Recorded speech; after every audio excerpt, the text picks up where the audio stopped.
नमस्कार दर्शकों, भक्ति ज्ञान चैनल में आप सभी का बहुत बहुत स्वागत है। आज मैं आपको चैत्र मास के कृष्ण पक्ष की गणेश चतुर्थी व्रत की कथा बताऊंगी। आप ध्यान से सुनिए। पार्वती जी ने पूछा कि हे गणेश जी, चैत्र कृष्ण चतुर्थी को गणेश जी की पूजा कैसे करनी चाहिए? इस दिन क्या भोजन करना चाहिए? चैत्र मास के गणपति देवता का क्या नाम है? उनके पूजन आदि का क्या विधान है? सो आप मुझसे कहिए। गणेश जी ने कहा कि महादेवी, चैत्र कृष्ण चतुर्थी के दिन विकट नामक गणेश जी की पूजा करनी चाहिए। दिन भर व्रत रखकर रात्रि में षोडश उपचार से पूजन करना चाहिए। ब्राह्मण भोजन के बाद स्वयं व्रती को इस दिन पंचगव्य का पान करके रहना चाहिए। यह व्रत संकट नाशक है।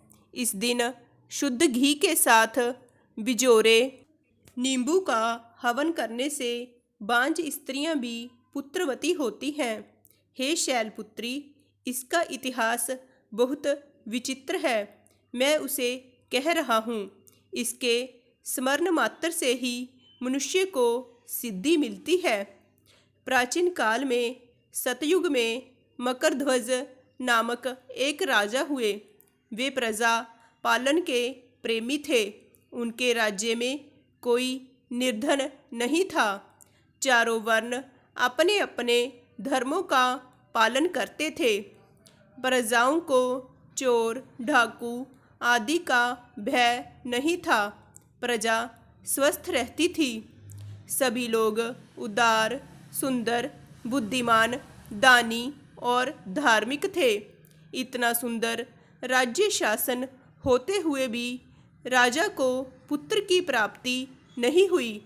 तत्पश्चात महर्षि याज्ञवल्क्य की कृपा से उन्हें काल अंतर में एक पुत्र की प्राप्ति हुई।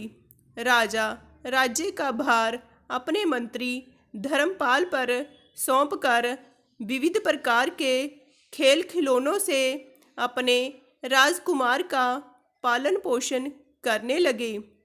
राज्य शासन हाथ में आ जाने के कारण मंत्री धर्मपाल धन धान्य द्वारा समृद्ध हो गए। मंत्री महोदय को एक से एक बढ़कर 5 पुत्र हुए। मंत्री पुत्रों का धूमधाम के साथ विवाह हुआ और वे सब धन का उपभोग करने लगे। मंत्री के सबसे छोटे लड़के की बहू अत्यंत धर्मपरायणी थी।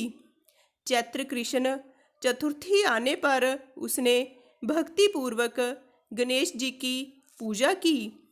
उसका पूजन और व्रत देखकर उसकी सास कहने लगी, अरे, क्या तंत्र मंत्र द्वारा मेरे पुत्र को वश में करने का उपाय कर रही है?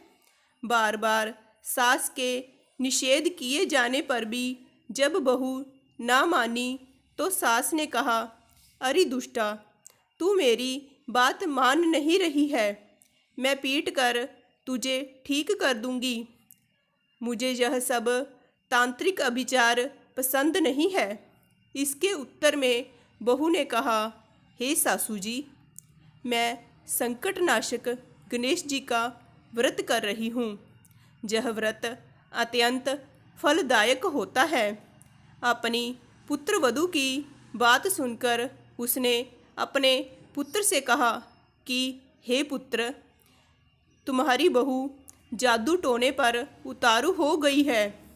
मेरे कई बार मना करने पर भी वह दुराग्रहवश नहीं मान रही।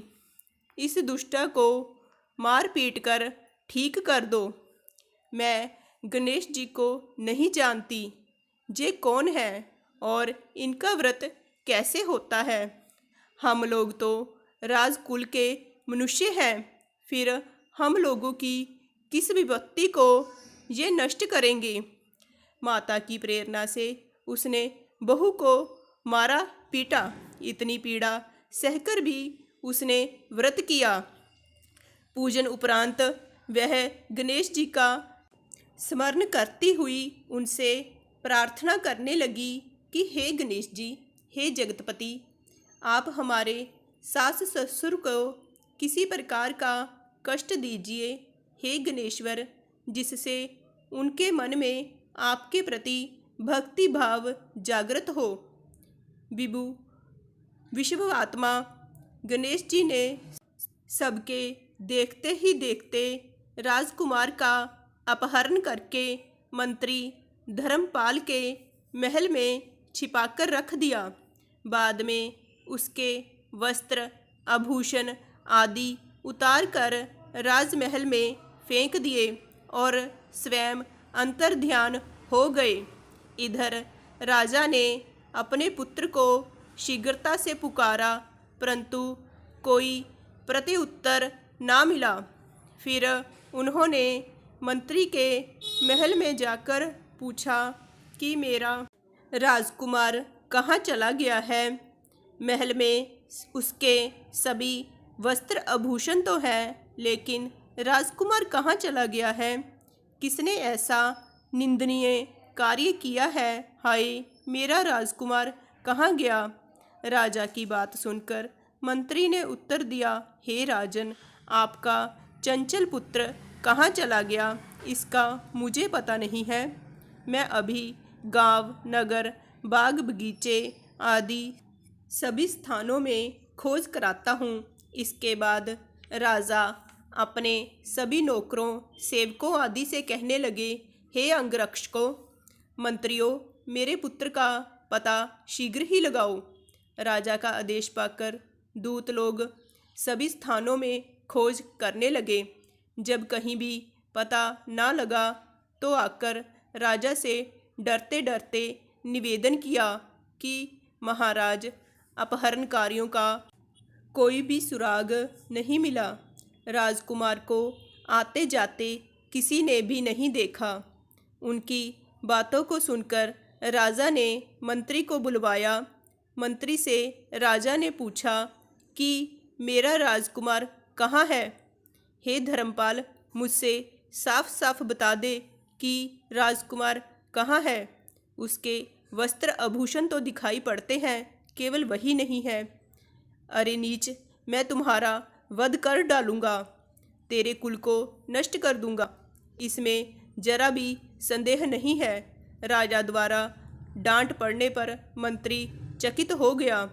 मंत्री ने सर झुकाकर कहा कि हे भूपाल, मैं पता लगाता हूँ, इस नगर में बालक अपहरणकर्ताओं का कोई गिरोह नहीं है और ना ही डाकू आदि रहते हैं। फिर भी हे प्रभु, पता नहीं किसने ऐसा नीच कर्म किया और ना जाने वह कहाँ चला गया। धर्मपाल ने आकर महल में अपनी पत्नी और पुत्रों से पूछा। अपनी सभी बहुओं को बुलाकर भी उसने पूछा कि यह कर्म किसने किया है। यदि राजकुमार का पता नहीं लगा तो राजा मुझ अभागे के वंश का विनाश कर देंगे।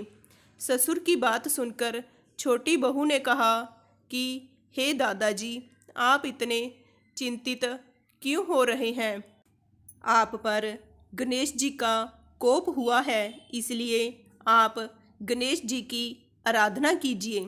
राजा से लेकर नगर के समस्त स्त्री पुरुष, बालक, वृद्ध संकटनाशक गणेश चतुर्थी का व्रत विधि पूर्वक करें तो गणेश जी की कृपा से राजकुमार मिल जाएंगे। मेरा वचन कभी मिथ्या नहीं होगा। छोटी बहू की बात सुनकर ससुर ने हाथ जोड़कर कहा कि हे बहू, तुम धन्य हो, तुम मेरा और मेरे कुल का उद्धार कर दोगी। गणेश जी की पूजा कैसे की जाती है? हे सुलक्षणी, मुझे बताओ। मैं मंदबुद्धि होने के कारण व्रत के महात्म्य को नहीं जानता हूँ। हे कल्याणी, हम लोगों से जो भी अपराध हुआ हो उसे क्षमा कर दो और राजकुमार का पता लगा दो, तब सब लोगों ने संकटनाशक गणेश चतुर्थी का व्रत करना आरंभ किया। राजा सहित समस्त प्रजाजनों ने गणेश जी की प्रसन्नता के लिए व्रत किया। इससे गणेश जी प्रसन्न हो गए।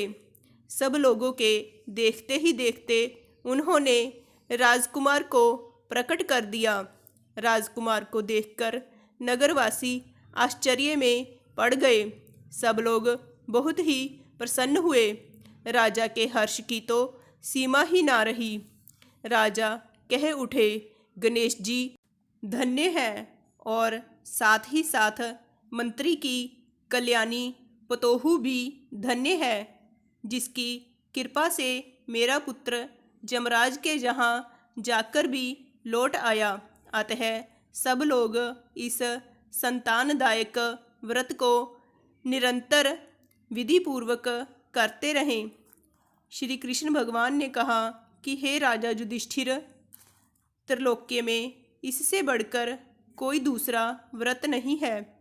हे कुरु कुल दीपक, आप भी अपने लिए क्लेशों के शमन अर्थ इस व्रत को अवश्य कीजिए।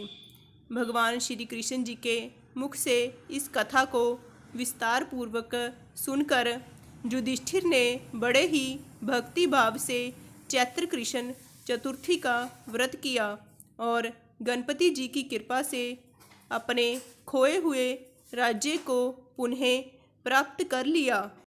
बोलिए गणेश भगवान की जय।